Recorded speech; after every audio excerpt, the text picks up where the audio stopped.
अस्सलाम वालेकुम फ्रेंड्स। अच्छा, कई दफ़ा बात होती है ना कि यार शैतानी कानूनी मशवरात।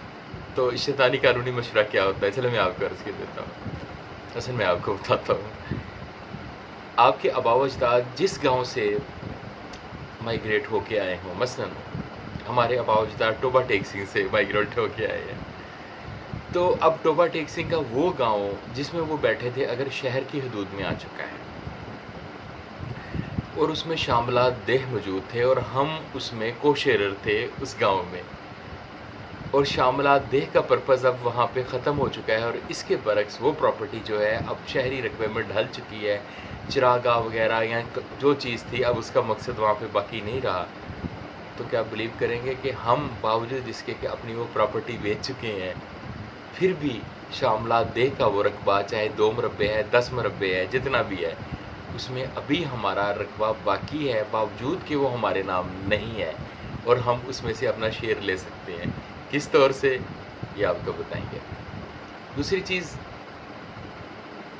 आपने देखा होगा कि फ़ौजियों के रकबे अलाट होते हैं, सरकारी रकबे अलाट होते हैं, लेकिन पटा मलकियत नहीं बना होता, लोग आगे बेच देते हैं।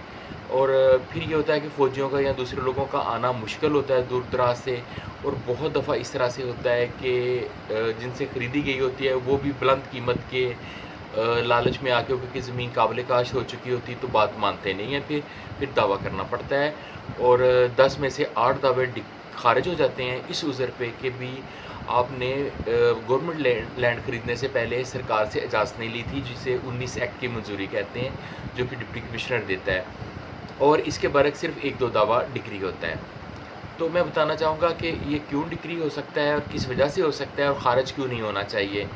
दीगर तमाम तर फैक्टर्स को छोड़ते हुए पता क्या है, जो तहदीद है ना, जो पाबंदी है कि आप गवर्नमेंट लैंड को बग़ैर पटा मलकियत के या बग़ैर गवर्नमेंट की सैंक्शन के आगे डिस्पोज़ ऑफ नहीं कर सकते, वो लफ्ज़ वहाँ पे यूज़ है एलिनेट का।